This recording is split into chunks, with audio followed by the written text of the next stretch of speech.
Hello,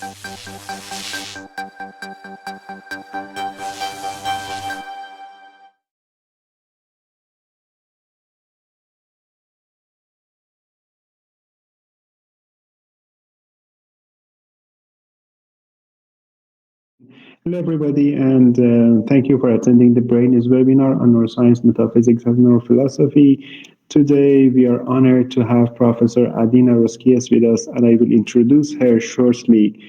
I can see that a lot of friends and even professors have attended this meeting, and I can see, I think, Professor Tresoldi from Italy. I'm not sure if he is, but I guess.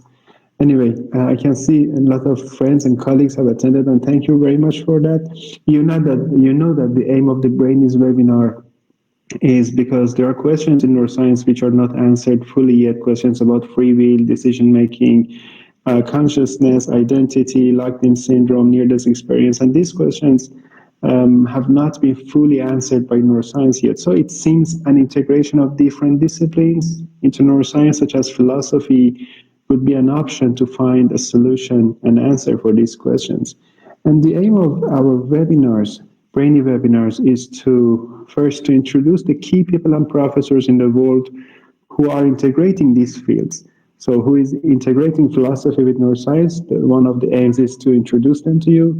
And the second one is to show the importance of such an integration, why this integration of neuroscience and philosophy is important, provide some examples for when philosophy has helped neuroscience or neuroscience has helped philosophy, and also to find or at least suggest some solutions for those unanswered questions in philosophy.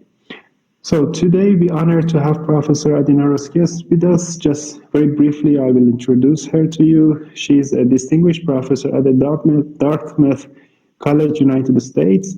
She is the professor of philosophy and also chair of the cognitive science program. She is also affiliated with the Department of Psychological and Brain Sciences. She received her first PhD from the University of California, San Diego in neuroscience and cognitive science in 1995, and also a second PhD from the MIT University in philosophy in 2004, and also an MSc in law from the Yale University in 2014, and also a postdoctoral fellowship in cognitive neuroimaging using PET and fMRI at the University of Washington. And also she was the senior editor of the neuroscience journal Neuron, and I'm sure you know that journal, that prestigious journal.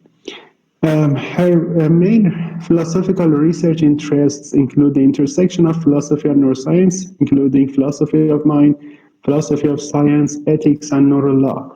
And also she has co-authored a book about criminal law and neuroscience.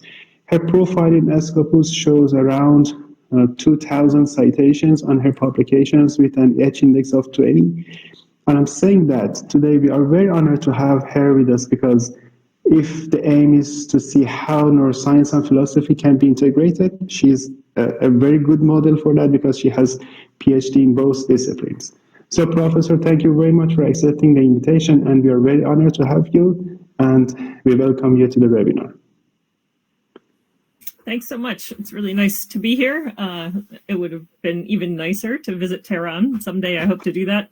I guess this is not the time for all kinds of reasons, but let me, just before I begin, can I ask briefly what the size of the audience is that I can't see and what their background is? Is there, like if I use scientific and philosophical terminology, that's, is that? Professor, currently around 40 people are in the room, and they are mostly from the psychology and neuroscience background. I think less people are from the philosophy background. Okay, great. All right, that's really helpful. All right, so today I wanted to talk a little bit about my work on free will, and then I'll transition to a little more recent work that's really in its infancy that works on agency. So about 300 years ago, Spinoza wrote, "Men are mistaken in thinking themselves free. Their opinion is made up of consciousness of their own actions and ignorance of the causes by which they are determined. Their idea of freedom, therefore, is simply their ignorance of any cause for their action.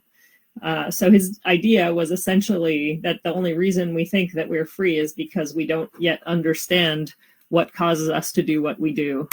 And you might think that we are in a very different position now because largely of the brain sciences, which investigate the causal basis of behavior. And we are constantly developing new technologies and bringing together different kinds of approaches that integrate different perspectives and different tools, such as neuroeconomics and cognitive science. And so you might think that we're now in the position to escape from this ignorance that Spinoza spoke of, and maybe actually understand the causes of our behavior and therefore lose our belief in the existence of free will. At least that was what he suggested. So I wanted to talk about the prospects for that. And I'll start out by giving you a little bit of an introduction to the philosophy of free will. And then I'm going to talk about two different kinds of problems for free will that have been raised in the history of philosophy and in neuroscience. So the problem of determinism and the problem, we'll call it, of the efficacy of conscious will.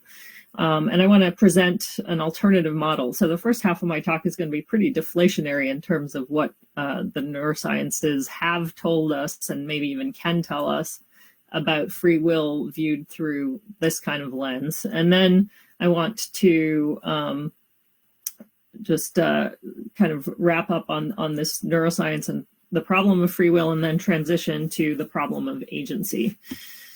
All right, so to start with, I think there are two challenges for free will that come from neuroscientific work. One is the challenge of determinism, and the other is the challenge of inefficacious will. So let's start out with a few definitions. Determinism is a technical term, and the way to think about it, or at least one way, they are all equivalent, but one way of thinking about it is to think that if you had a complete specification of the state of the universe at any time t, and a specification of all the laws, then you would be able to fix the state of the universe at all other times. So that's one way of cashing out the concept of determinism. And it's played a particularly important role in discussions of free will in philosophy. And essentially, you can think about this sort of a matrix where you either have a deterministic universe, as you see on the right side. Do you see? Oh, I don't really have access to a cursor. Okay. You see on the right side, the universe is deterministic. On the left side, the universe is indeterministic, and there's sort of an interaction. Either you have a belief in free will, or you don't have a belief in free will, and the way in which those beliefs are influenced by the problem of determinism is set out here. So those people who think that the universe is indeterministic and it's in virtue of the indeterminism that we have free will are called libertarians. On the other hand, there are people who believe that the universe is deterministic. If you believe the universe is deterministic and that determinism precludes free will, that means determinism is incompatible with free will. You're a hard determinist. And both the libertarians and hard determinists are considered incompatibilists in philosophy, even though they have different beliefs about the actuality of free will. Those are because of their different beliefs about determinism or indeterminism. So those are the incompatibilists. But on the other hand, there are many theorists in philosophy who believe that even if the universe is deterministic, you can still have free will, and those are called compatibilists or soft determinists. So those are essentially, that's mapping out sort of the space of philosophical positions on free will. Just as a side note, there are people who believe that the universe is indeterministic and we have no free will, and they don't have a particular name, but I can call them the absurdists. So anyway, let's cash out this threat of determinism. Many people think that that if our brains are shown to be deterministic, and I think that you might think that overall the folk are incompatibilist, if brains are deterministic or if the universe is deterministic, then we don't have free will. And there's been a lot of discussion about what kinds of implications that would have for society, for morality. And that's part of the reason that there's been a lot of attention to the topic of free will in neuroscience and the intersection of neuroscience with philosophy. But I want to challenge the view that philosophy really has anything to threaten that neuroscience has anything to threaten free will with. So I think there are two general reasons to think that neuroscience really cannot prove that determinism is true. One I'll call the problem of fundamental neural indeterminacy. And that's that we really can't tell whether things that are apparently deterministic or indeterministic, that is, that look to us to be deterministic or indeterministic, whether neural behavior that has that characteristic is indeed metaphysically deterministic or indeterministic. So what really matters for these philosophical questions is the sort of metaphysical truth of the matter. And what I argue is that what science gives us doesn't really give us very compelling handle on the metaphysics of determinism. And the reason is essentially that we don't have any direct way of discovering whether something is deterministic or not. What we do is we use predictability as a guide to determinism. So it's the operational measure of determinism. But in fact, predictability cross-cuts the question of determinism in a way that undermines its ability to tell us something about the metaphysics. And so, for example, there are systems that are unpredictable but deterministic. And one example is, standard chaos. So you can mathematically define chaotic systems so that they are deterministic, but you can't reverse engineer them such that if you see a chaotic phenomenon, you can find what the underlying deterministic dynamics are, because they are so unpredictable and sensitive to small deviations. And on the other hand, we have quantum mechanics, which, if at least some interpretations of quantum mechanics hold quantum mechanics to be fundamentally indeterministic. And if quantum mechanics is indeterministic, it still is quite predictable in the sense that macroscopic objects are very predictable, even though at the foundation they may be indeterministic. And so I think that this predictability as a measure of determinism doesn't allow you to get at the metaphysics in order to prove or disprove determinism by looking at, let's say, the data of brain science. And secondly, there's this other problem, which I call the problem of exhaustive neural determination.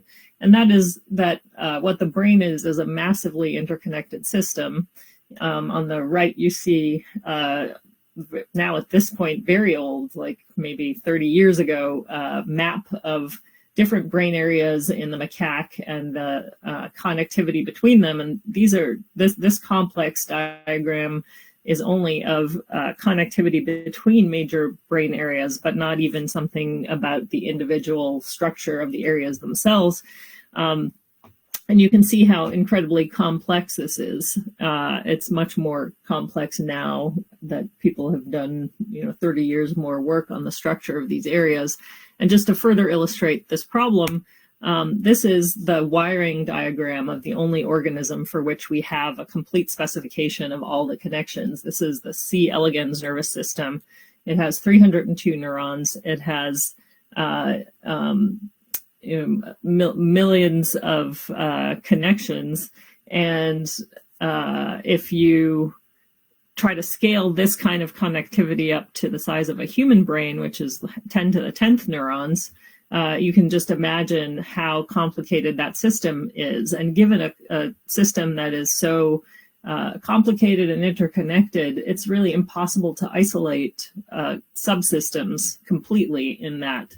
And so the problem is that if you're measuring from a brain and you see something that is unexpected, you see an event that seems not to fit in with whatever your deterministic model would be, you might be tempted to say, oh, that's an example of indeterminism, but what you don't know is whether something has affected the system that you're studying, which is a subset of the brain, from some other part of this network. So what looks to be indeterministic could be fully deterministic.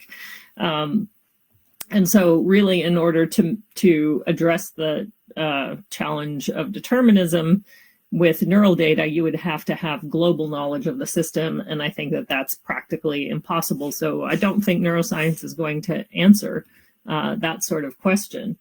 So I think that arguments for determinism from neuroscience are subject to fundamental problems. That is, there's a fundamental problem in operationalizing determinism.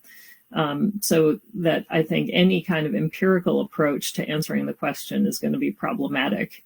And I also think that if you look at the kinds of claims that have been made throughout like the last 40 or 50 years, any claim that suggests that it is shown that brains are deterministic or that consciousness, or that free will doesn't exist, have been misinterpretations of the data.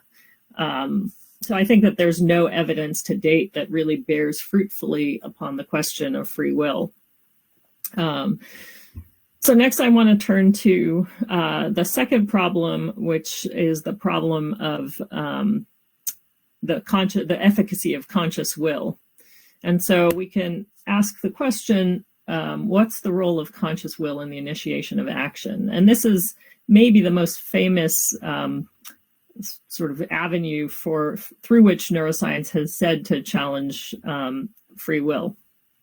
So if you think about it just in terms of your maybe folk intuitions, it seems like there's a clear-cut timeline for how decisions lead to actions, right? So time goes on. You might be, for instance, about to make your dive in the Olympics, and so you're standing on the edge of the board, and there's no external cue that's going to tell you that now is the time to act. So you, as an autonomous agent, are there, and you are just sort of paying attention to your own body, internal cues, and at some point you make a decision, and that decision is followed by an action.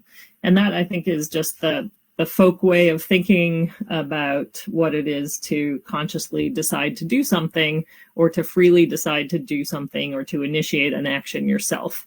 And this idea was really called into question by work by Benjamin Libet. So this is the story of the readiness potential. It's a brain potential that was initially discovered in the 1960s by Kornhuber and Dieck. And Benjamin Libet made use of this brain potential along with other kinds of measurements in order to make a claim that we don't actually decide to act. Our brain decides before we do. And so his interpretation is the idea that we act freely is really an illusion, and we don't have the ability to act freely. So many of you are probably familiar with this, but I'm going to quickly rehearse the Libet paradigm. So in this paradigm, a subject is connected to an EEG machine, which is looking at brain potentials. And at the same time, he has an EMG connected to his wrist or his finger that looks at movement initiation. And he's told that you should raise your finger or move your arm spontaneously, freely and spontaneously without premeditation. And so he's looking at what it is to initiate movement. And at the same time that he's doing this task, he's looking at this dot that goes around the screen and is asked after the trial when he was aware, where was the dot when you were first aware of willing to move your hand? And so the idea is you can correlate, sort of timestamp the time of consciousness by asking that question and compare it to when you see brain signals and movement signals. So here's what happens in the Libet task. The task is to move your hand or hear your finger, and you're hooked up to these machines. And each time you perform the task, you get a measurement of brain activity. So all these little traces are individual trials of doing the task. And you can see they're quite noisy, but there's this general ramp up to the 0 point, at which time you execute the movement, and that's measured by the EMG. And if you average all those noisy trials, you get this very classic looking ramp up prior to movement that is the readiness potential. And Libet characterized this as preparatory activity for volitional movement. And the idea is that if you look at when that ramp begins, it begins approximately like 2 or more seconds before the actual movement. And that suggests, or you can be interpreted to suggest, that your brain is already engaged in the process of moving, even though the movement takes a couple seconds to execute. The addition that Libet provided was he asked people, as I mentioned, to say, when was it that you were first aware of the urge to move? So he aims to measure the time of consciousness of willing an action relative to the time of the neural signals related to performing that action. And what he found is that the W time happened before the movement, which you would expect, right? That you would will something before it happened. But it happened after the ramp began. So what Libet interpreted was that the brain, he said, the brain evidently decides to initiate, or at least prepare to initiate, the act at a time before there's any reportable subjective awareness that such a decision has taken place. It's concluded that cerebral initiation, even of a spontaneous voluntary act of the kind studied here, can and usually does begin unconsciously. These considerations would appear to introduce certain constraints on the potential of the individual for exerting conscious initiation and control over his voluntary acts. So the idea is, if you only are aware of willing an act after the act has already started, then your conscious will isn't the thing that's causally important for the act. And so here's a summary of his results. That is, let's look at the type 2 RP, which is these spontaneous acts that start about, the RP starts about 500 milliseconds before action. What Libet found is that the time of willing, or W time, is approximately 200 milliseconds before action. And so there's about 300 milliseconds of brain activity prior to being conscious of willing an action. And then there's the motor action or the motor activity. And Libet thought that the only way that you could save free will was if perhaps you could exert free won't, and that is you could maybe become aware of your brain's decision to do something, and in the brief window between when you became aware of the urge and and the motor activity ensued in your brain, you could veto some kind of action that your brain had already started. And there have been a number of studies that show that vetoes are subject to the same kind of RP activity, and therefore, essentially, there's no way that this veto window is a way to save free will. So if you buy Libet's interpretation, free will is really a problem, or the idea that conscious will is efficacious, or the thing that's driving your actions is a problem. And you can see that this sort of fits on the same timeline we started with, but there's an addition. So in addition to the act of deciding something and then the action that ensues, there's this prior event, which is when your brain has decided something, right? And so it's your brain deciding before you do that makes it impossible for you to exert conscious will. So that's essentially what Libet's claims are. We don't consciously initiate our spontaneous actions. As I said, he had this idea that maybe we have free won't, but there are studies that make that seem unlikely. And Libet himself recognized that there other ways in which we could save some aspect of free will. So he said that in these voluntary actions that are not spontaneous and quickly performed, that is, in those in which conscious deliberation of whether to act or what alternative choice of action to take precedes the act, the possibilities for conscious initiation and control would not be excluded by the present evidence. So he was aware, even when he wrote, that there were situations, and you might argue most of the situations we care about are such that don't operate on this kind of timescale, in which conscious deliberation could play a causal role in our actions. And interestingly, many people have completely overlooked that in interpreting the importance of Libet experiments.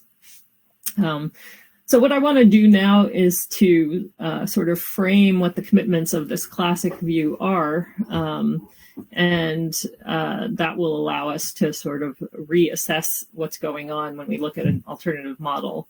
So for one thing, the will is essentially post-decisional. That is, or the nature of the RP is post-decisional. So the idea is that deviation from baseline of the RP is the time point at which the process begins. And the RP is supposed to be neural evidence of the decision to move. So think of the deviation from the baseline as the decision to move itself. That's the way in which the Libet interpretation works. The second thing that is implicit in this view is that the RP is a readout of a causally efficacious neural process. That is, the RP itself is the signature of a neural process that already is a commitment to action. So the RP leads to action, and it has this distinct and measurable onset, which is the deviation from baseline that I mentioned just before. And finally, that because of the time of willing being after this deviation from baseline, that the RP, at least in these kinds of situations, precedes subjective consciousness of decision, right? And so if you believe all those things, then you would probably believe that the conscious will is inefficacious. And if your commitment is, and I think that this is implicit in a lot of philosophical views, that to freely will something, you have to consciously will it, then that would preclude free will. So there are lots and lots of critiques of the Libet studies at this point. Many of them are more technical, like critiques of the way in which he measured W, critiques of the way in which the experiment is set up. So you can argue that asking somebody in an experimental setting to spontaneously move their finger whenever they want isn't really allowing them to decide whether or not to move, but just when to move, and that the whole thing isn't free because the entire thing is following an instruction. So it's not spontaneous in that sense. You might argue that these kinds of simple motor acts aren't even the right paradigm for investigating free will. So one reason in which you might want to think that moving your finger is a model for paradigmatic free action is you might think that that's a basic action and all actions are complexes of basic actions, and you can sort of add together what's going on in individual fingers and limbs and stuff and come up with a story about more interesting actions. But it seems that neuroscience has shown that it's wrong to think of these basic actions as sort of building blocks of more complex actions. In fact, sometimes more complex actions are neurally more basic than seemingly simple actions like moving a single finger. And the idea that decisions in the absence of reasons, which is, I think, one of the characteristics of this paradigm. I mean, there's no particular reason to move a finger now as opposed to now, is not a good model for free will or for free decisions. What we typically care about free will for is for things like moral responsibility. And so what we're really interested in is, are people responsible for their actions in cases where there are reasons for them to act, for instance, otherwise. And then, as Libet himself noted, it's likely that much longer timescales are the significant ones to pay attention to. And then finally, another argument that I think is pretty damning to the interpretation that Libet gave is that I don't think that he actually measures the time of conscious intention. I think he measures a different state, which is a meta state, and that is the consciousness of intention. So think about that Libet task. It involves two different subtasks. One is spontaneously moving your finger, but the other is reporting the time at which you're aware of intending to move or your urge to move. And so that itself requires that you recognize your own intention to move, and then you index that intention, the presence of that intention, with respect to the dot on the clock. So you have to recognize when you have an intention, and then sort of register that with the point at which the dot is on the clock and report that point. And that kind of internal to external shift is an attentional shift that itself takes time. So in essence, what I'm arguing is that this state of recognizing your own intention to move is a meta state, which is the recognition of having an intention. And then that would suggest that the object of that state, that is having an intention, depends, is, the time of W itself. So what you're measuring in the Libet paradigm is a state whose object is the W time rather than the W time itself. And if that's the case, then the time that he's measured with these studies must in fact follow the W time. And so if that's correct, you relabel or re-identify what he thought of as the W time as the time of consciousness of intention. But what really matters to the free will debate is the time of willing. And that we know, because of the metastate argument, has to precede the consciousness of intention. And we don't know where that would fall, but it might fall, somewhere which would still enable you to make the argument that will precedes the consciousness of intention. So I think that this really undermines the Libet interpretation.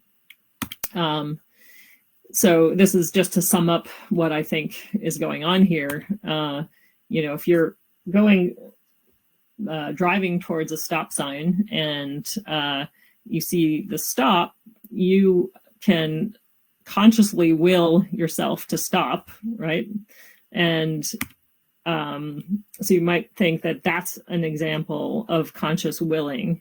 But what Libet is doing is really measuring an awareness of that conscious will.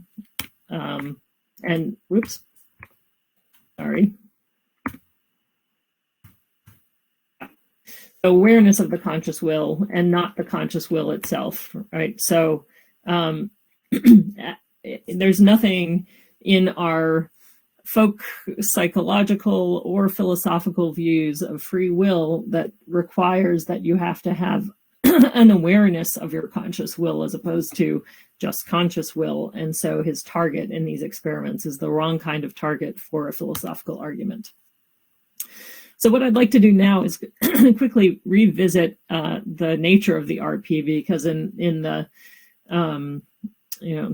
25, 30 years since Libet made these claims, we've learned a lot more about the RP. I mean, one of the effects of the Libet studies has been to really make the RP a subject of great debate and interest. And so there have been a lot of studies on the nature of the RP that have told us a lot more since his original work. So what do we know about the RP now? It's actually, there's quite a bit to be said, but I'm going to distill what I think is most relevant to our discussion. So the RP is a signal that's visible in the EEG before spontaneous voluntary movement that occurs only when traces are time-locked to movement onset and averaged over multiple epochs. Okay, that's what was done in the Libet experiment, and that's what's been done subsequently. The RP is really there. It is not, it's not an artifact in the sense that they weren't, pulling out something that doesn't regularly appear. So there's no denying that there is an RP when you do this kind of paradigm. We know also that the temporal extent of the RP seems to be related to planning. So if you plan a movement as opposed to do things spontaneously, it shows an earlier initial rise. It's pretty clear that there's significant variability across individuals and that it's difficult to resolve in single trials because it's so noisy. So I'll also show you some data about that. Here you can see RPs in different subjects. These are all averaged over multiple trials. But you can see that the shape of the RP is different, and in some subjects it doesn't even appear. But in the group average, what you see is something that looks pretty standard, like the reported RPs.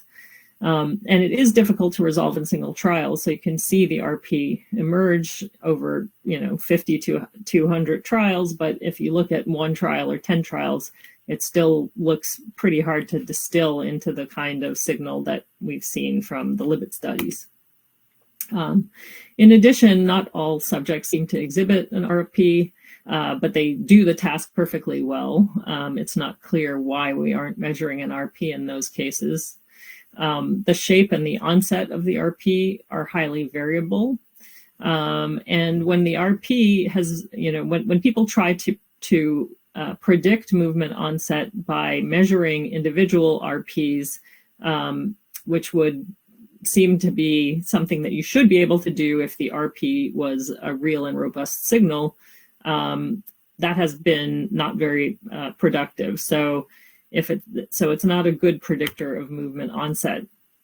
And here's a interesting machine learning study that Aaron Scherger and colleagues did, still unpublished, but if you use a classifier to try to figure out when somebody is going to perform a movement, and you don't control for anticipation, then the classifier is pretty good at predicting the movement prior to the movement itself, which suggests that it might be able to use this RP to predict movement onset. But if you design a paradigm in which you control for anticipation, you essentially completely remove the ability of a classifier to predict movement prior to the movement itself.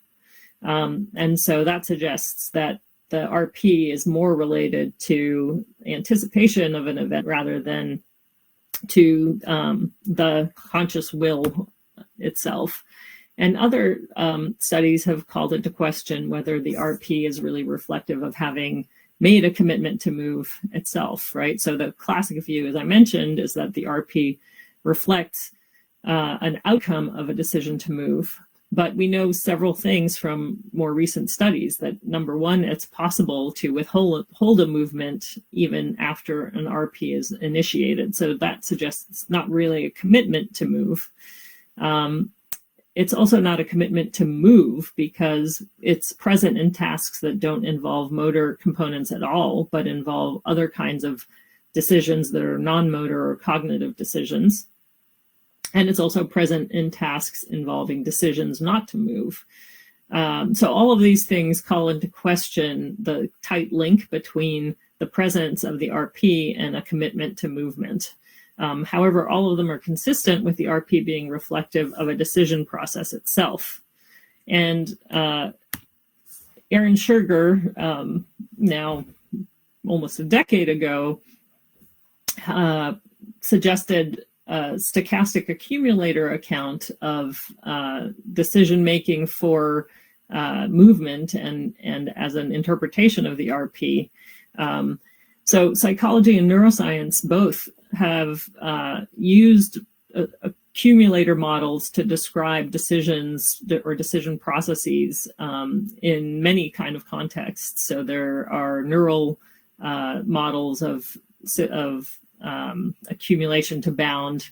For instance, Mike Shadlin's work uses those kinds of models to describe neural activity, but psychologists have used these models to describe macroscopic decision activity.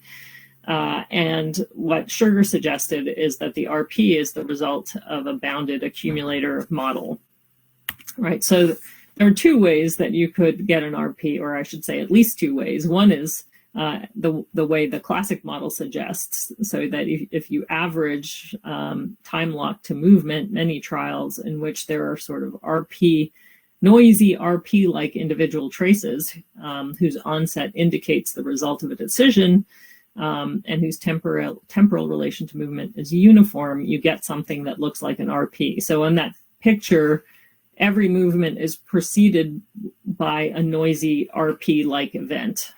But the accumulator model suggests instead that a threshold crossing is indicative of a decision being made that leads to movement, and that there's a sort of ongoing stochastic activity that is, sub-threshold until at a certain point at which it reaches threshold, and that reaching the threshold is, in fact, the decision.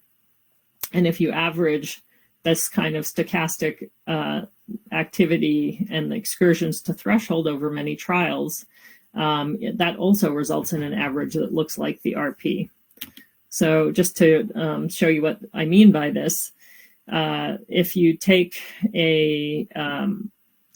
ask somebody to move their finger, and you look at neural activity, and you just see the way in which that activity moves towards threshold, it's going to be very variable because it's a stochastic process.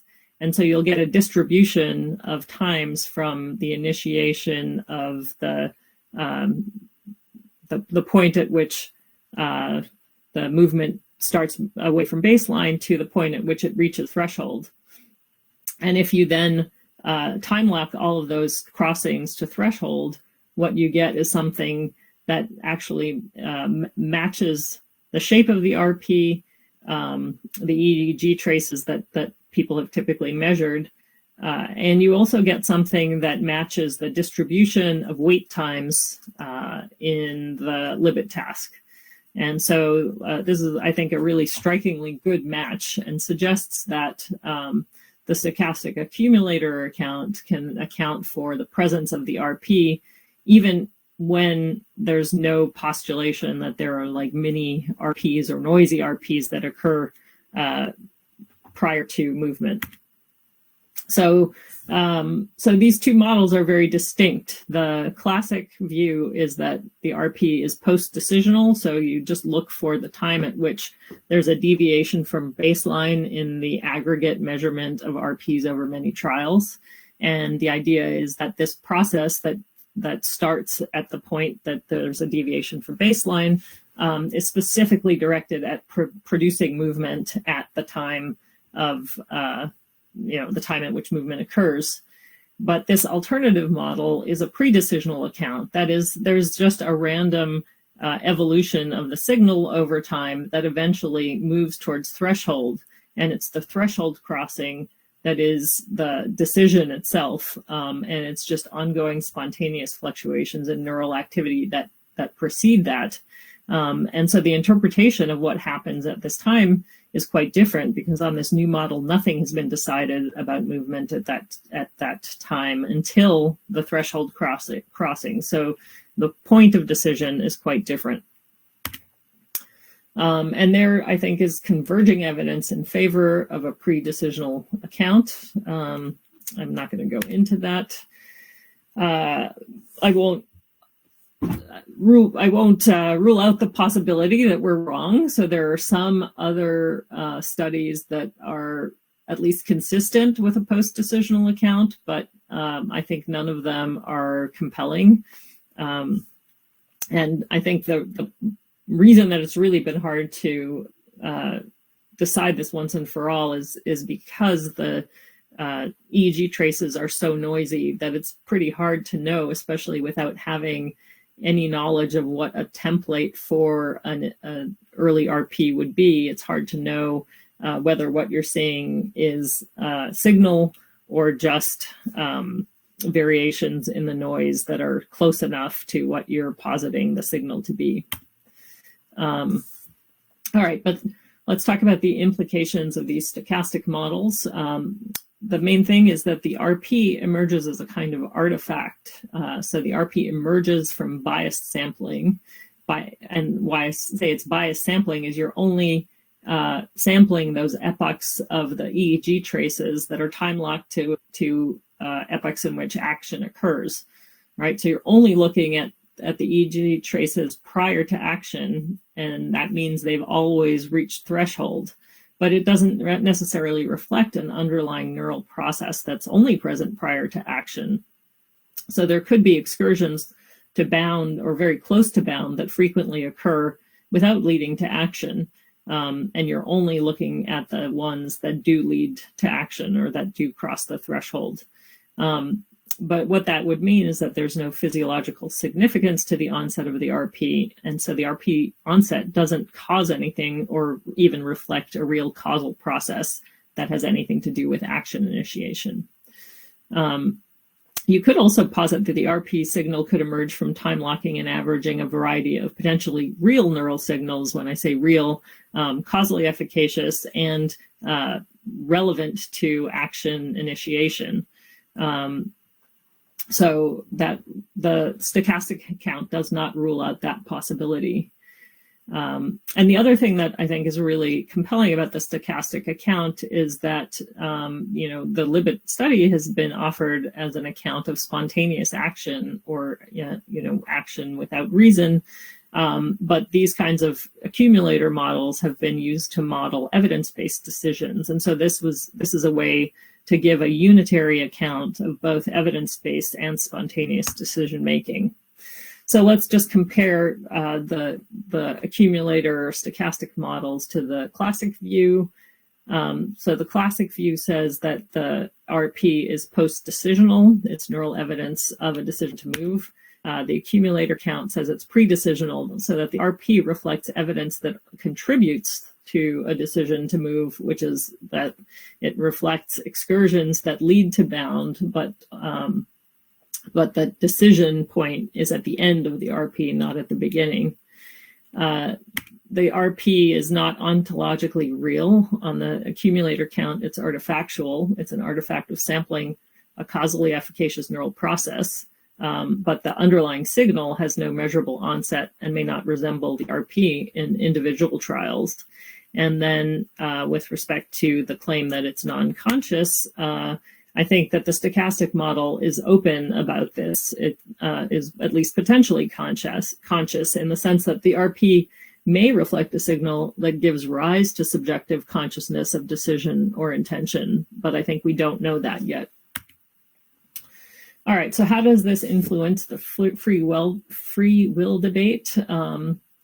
So first of all, if the RP onset is meaningless, then any claim about it relating it to the W time, for instance, is also meaningless. And I think this really undercuts the Libet style arguments for unconscious decisions. And what it also suggests is that in the Libet style tasks where there is no reason to move now as opposed to now, so when you're basically asked to act randomly, and there are no considerations for or against doing something at any particular point, then I think it's appropriate to let decisions happen, allowing noise essentially to play a role in decision-making, since there's no other information to use. And I think that this poses little threat to any conception of free will. So the idea is that these Libet tasks really aren't the right kind of task for measuring free will. And even if what we're finding is that noise is the thing that is driving the system in those cases, I think that's not really a threat to free will. I still think that even though I argue that this is not a threat to free will, I think the way in which the accumulator model interacts with different kinds of philosophical positions is not totally straightforward. So there are lots of different kinds of theories of free will, and depending on what your commitments are, you may or may not be happy with what the accumulator model says.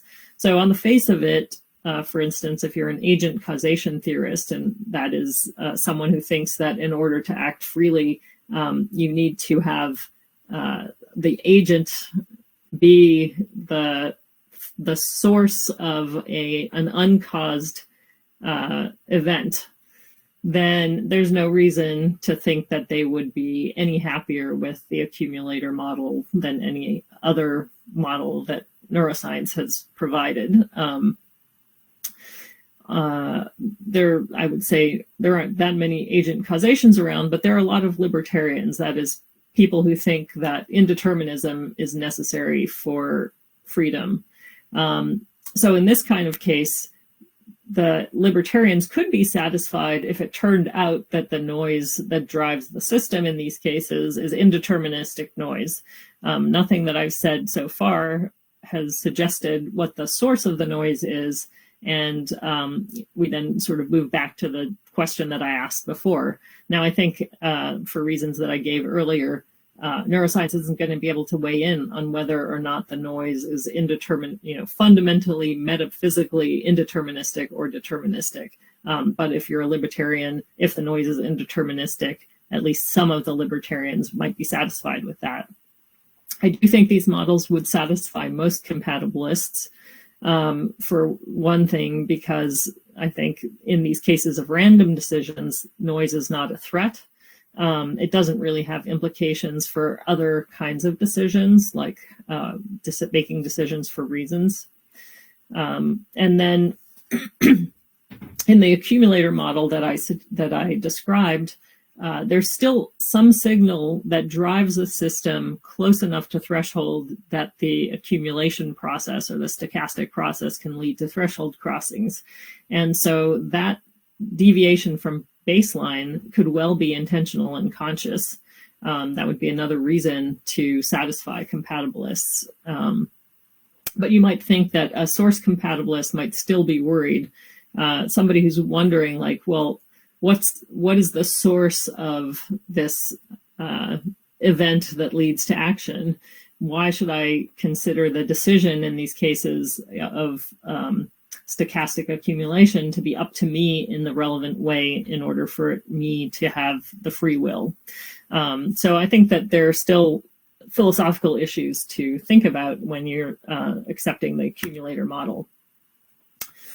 There are also other stochastic models, or maybe think of them as submodels of the accumulator model, where you could get RPs that have other kinds of implications. So you could have, we were talking about the system evolving purely due to stochastic factors, but they could be factors that also involve signals that come from various kinds of volitional processes, like motivational strength.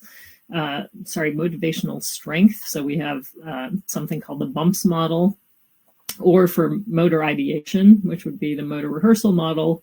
And then the threshold crossing events aren't entirely due to noise, and instead would be causally connected to volitional processes.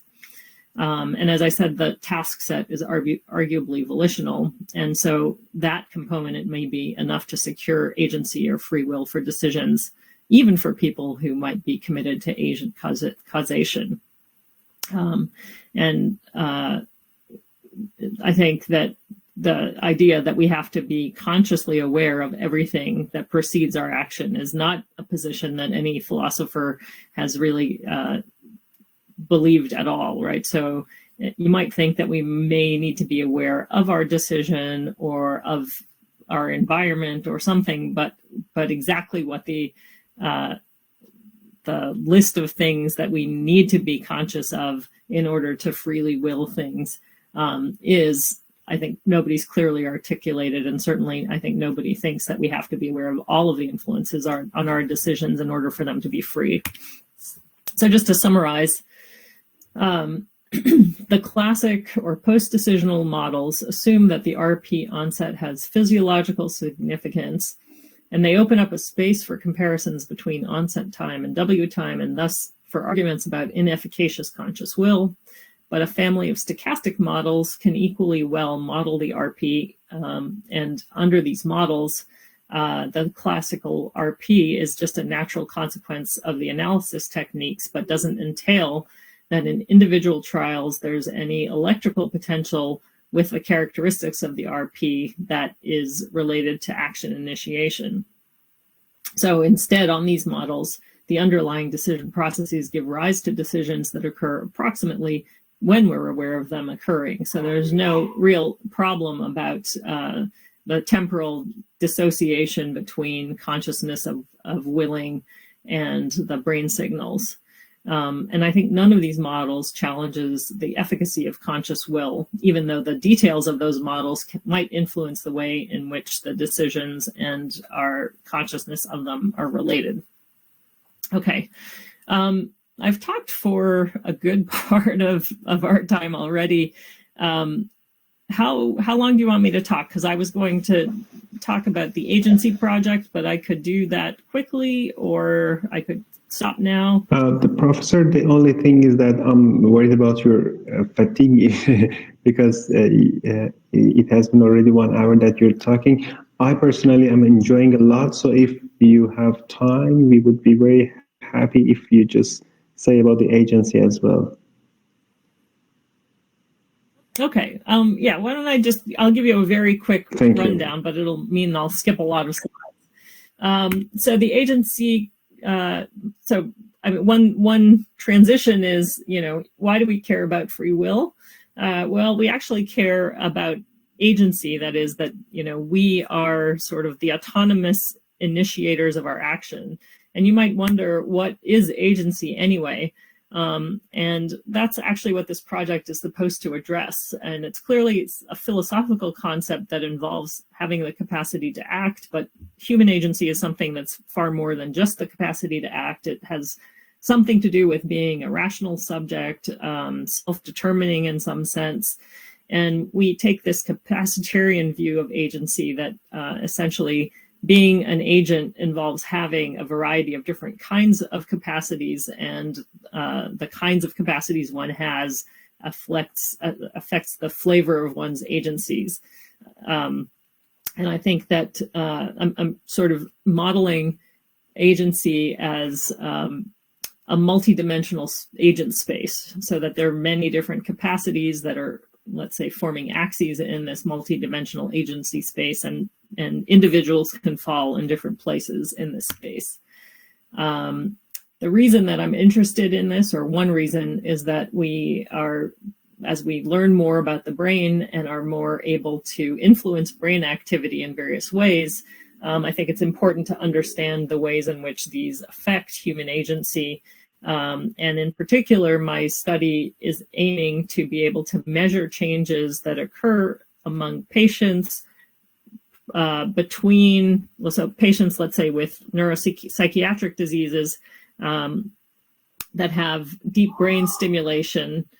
And we know from case studies that sometimes when people have deep brain stimulation in order to deal with their diseases, there are changes in very unexpected areas of their lives, such as their desires or their motivation or their ability to inhibit actions, obsessive instincts,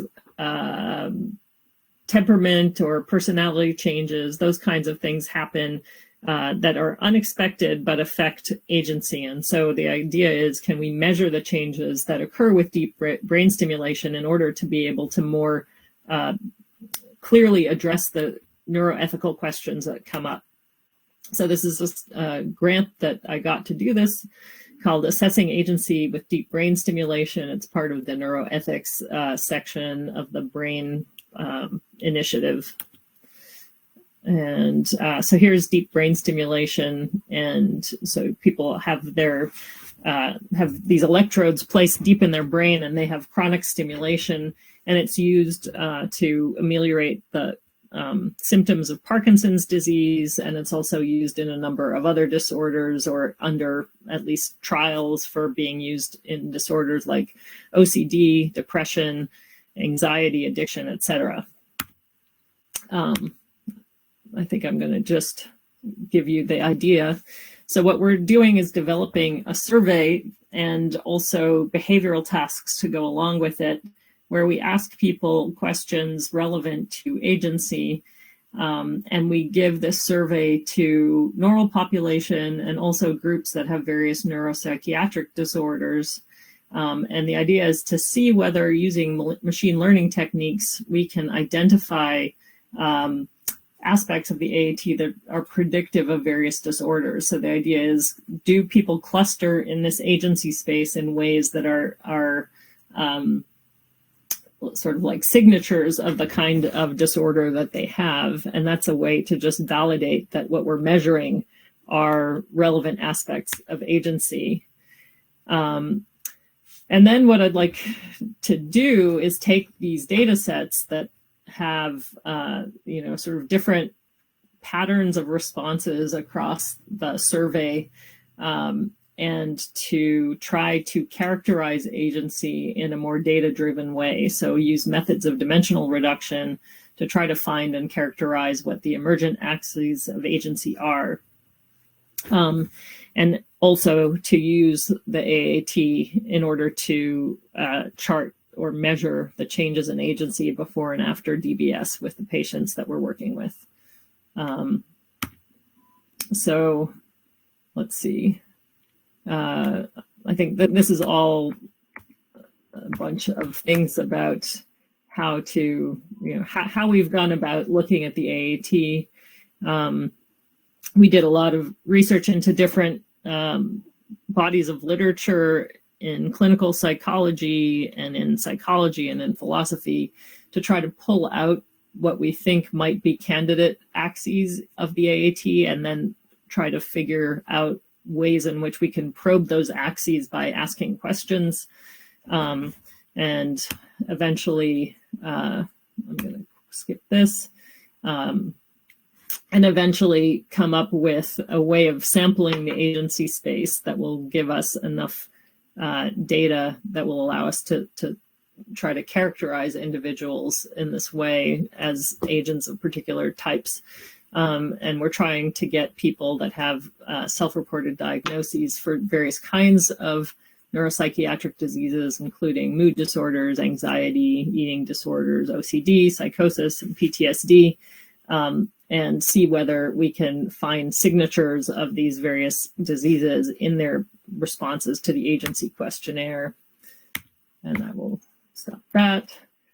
Basically, what we found in a very preliminary study was that we could predict with between like 0.68 and 0.75% accuracy, or I guess 68 to 75% accuracy, whether or not somebody had, so on the basis of their answers, whether or not they had certain diagnoses. So that just suggested that we were sort of moving in the right direction. We built machine learning models in order to predict whether or not they did, and these are just some of the quick examples. But you could see, if you looked across questions and associated them with different axes in the space that we hypothesized, that, for example, the anxiety disorders, the feature or the dimension that was most discriminative was emotion regulation, which was something that we would have expected, but then time persistence, or how much somebody viewed themselves as the same person now as they were a year ago or 3 years ago. That was a second dimension that was highly discriminative, and that was interesting. So I'm going to just, I think, conclude, but give you a visual sense of what the idea is. So suppose there's sort of a space of normal agency that you can identify by getting lots of people that have no diagnoses to participate and show what their pattern of answers is. And then you might be able to show that various disorders of agency have a different shape in this agency space, or they project differently among these axes. And you may see that that changes again after treatment, so that somebody looks more normal after treatment, although it may not be that they look exactly normal. And so looking at the differences before and after treatment, I think, would be really helpful in trying to understand the effects of treatment and to think about, any kind of ethical issues that might arise. And then the other thing that we can do is use this kind of metric in order to let's say, tailor our deliberations with respect to the kinds of axes that individuals that they find more valuable.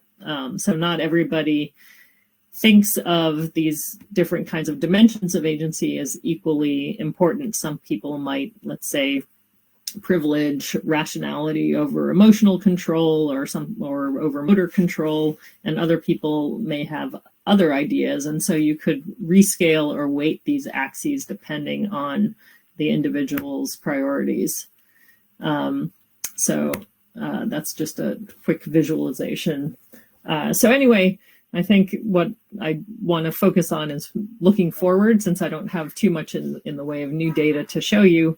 But with further work, I think a well-calibrated AAT, that's the name of this test, the Agency Assessment Test, could be used to create a common framework for agency, assisting both patients and medical providers in weighing treatment options and assessing results. And it could also be used to characterize and perhaps help diagnose various neuropsychiatric diseases conceived of as disorders of agency. So this is very much a work in progress, so I'm going to just sum up now. So I think, going back to the beginning of the talk, I think new conceptual work and modeling work undercuts one prominent argument against free will. I argue that the problem of free will matters to us because we care about our own agency, but we don't really understand in any clear way what agency is. So in order to address that question, we hypothesize that various neuropsychiatric disorders are fundamentally disorders that impact agency in particular ways. And using these to clarify what agency is, we can better understand the impact of disease and interventions on patient agency. So I will close now, and just wanted to give a shout out to Ashley Walton on the left, who is my postdoc working on the agency stuff, and Aaron Sugar on the right, who is the person who came up with the stochastic accumulator model account of the Libet style studies, and my collaborator, and he very generously gave me some of his slides to present to you guys. All right, that's it for me.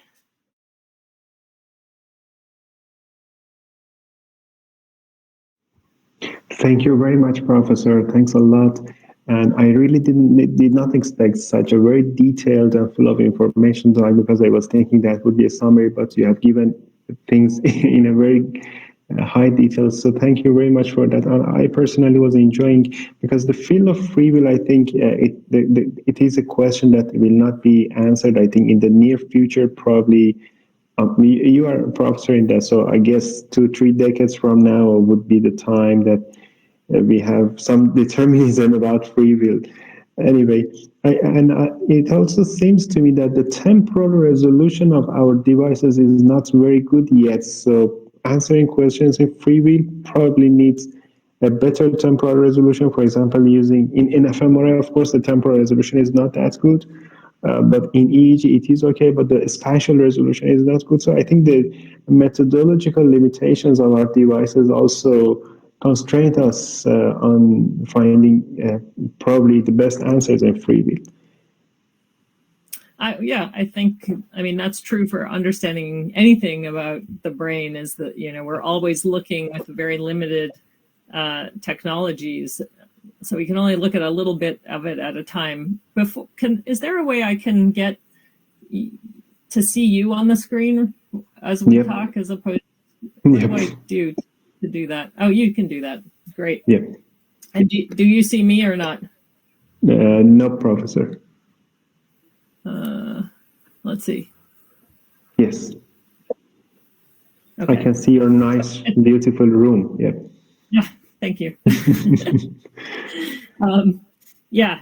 It's always nicer to talk to a person than a blank screen. So, so I think it's definitely true that any of our methods is very limited in terms of what it can do. You're always sacrificing some kind of relevant information. So, we with fMRI, you can get whole brain information, which is fantastic, but you're getting it at a very low spatial and temporal resolution. And, with EEG, you get high temporal resolution, but very low spatial resolution. And everything is a trade-off. So figuring out how to bring together information using different techniques is really an important goal of neuroscience.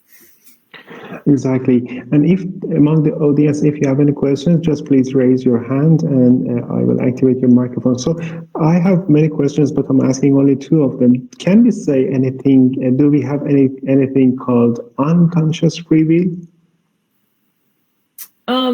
That's a great question. So I actually think we do. So I think that the requirement of consciousness is, I don't think it's a requirement in the sense that you might have to be a conscious agent to be said to have free will, but it isn't clear to me that you have to be conscious of everything you do. And in fact, I think that we're not usually conscious of our decisions that we make freely. So when I am driving, for instance, and I see a stop sign, I am conscious of the stop. I'm conscious that there is a stop sign in the sense that the stop sign is part of my conscious awareness, but I'm not conscious of the decision to stop. I just stop, right? It's not that I say, oh, now I'm thinking, now I'm aware that I want to stop, right? What I'm aware of is the stop sign, not of the nature of my will. And I think I freely stop. I could decide to go through it, right? Every once in a while I do. And I think I make that decision freely as well. So I think the question of what needs to be conscious in order to say that we will freely is not trivial. It's not even clear to me that the answer is going to be uniform across different situations. Right? So, if you ask me, if you make a stop sign invisible to me and ask me if I freely went through it, I think I would say no, because I wasn't able to even make the decision about whether or not to stop because I wasn't able to see the sign, right?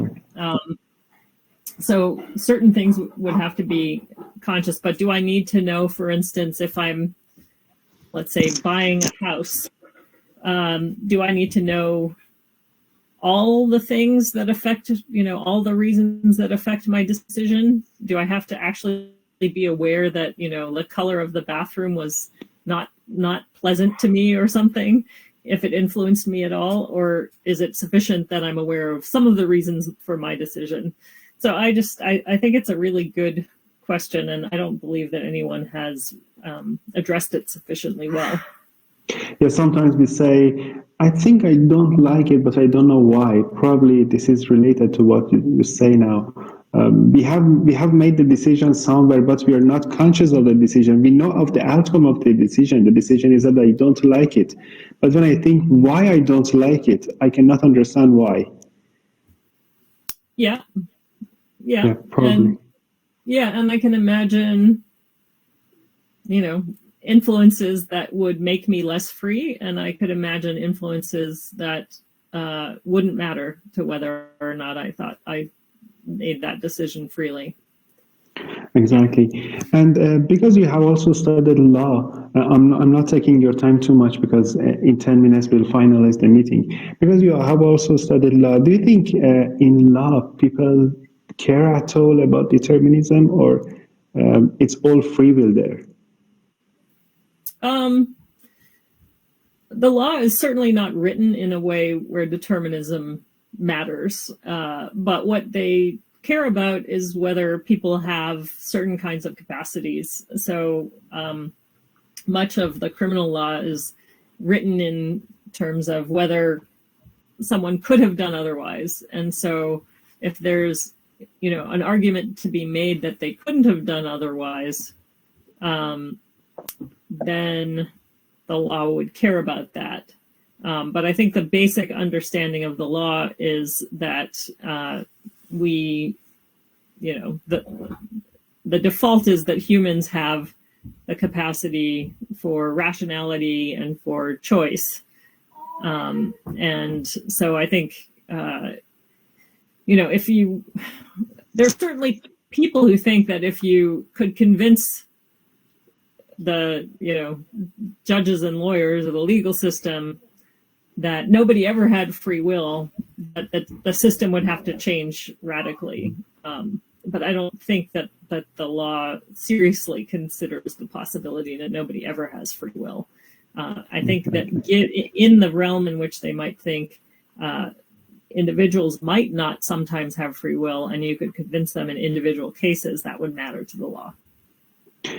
Exactly. And the last question, do you think if the reductionist approach could finally find an answer for free will, or it's not related to that at all? I doubt that reductionism would bear on any of the real open questions. So I don't think reductionism or, you might be able to give an argument for, the determinism or indeterminism of the universe of which we are a part based on, your best physics theory, which you might say is a kind of reductionism. And so maybe that would have an effect. But I don't think that neural reductionism is going to answer the question of free will, essentially for the reason that I suggested, that, you really have to know the state of the entire system. And I don't think a reductionist strategy will get you there. So yeah, I think in general, that's not going to bring us answers. So do you think all our decisions are made in our brain or in other place, extracorporeal space, something? I think they're all made in our brain. So I guess that's one of my working assumptions, is that, naturalism is my assumption. So I think all of the things that govern our actions are somehow inhabited in our brains or reflected in our brains from, let's say, parts of our body or something like that. So I think if there's no causal relation between, things happening in the outside world and things happening in our brains, or things happening in the rest of our bodies and things happening in our brains, then it's not going to make any effect on our decisions. Thank you very much, Professor. Usually at the end of all our meetings, I invite the professors to Tehran sometime in the future. Currently, because of the COVID pandemics, this is not possible, but if someday it happened that we could have a conference and we could invite professors from overseas, definitely just to appreciate your participation in our webinar, we would definitely do that. I'm not sure if you're interested to travel here or not, but I am always interested in traveling to new places, but I agree the COVID pandemic has definitely put a very big stop to my travel. So I've gone more places in the last 2 years than even when I was a very small child. So, yeah. Thank you very much again. Yeah. I appreciate, I don't want to take your time more than the 90 minutes that I promised you. So I just want to finalize the meeting and appreciate again your time and your help and your participation. Thank you very much, Professor. And thank you, audience, and bye.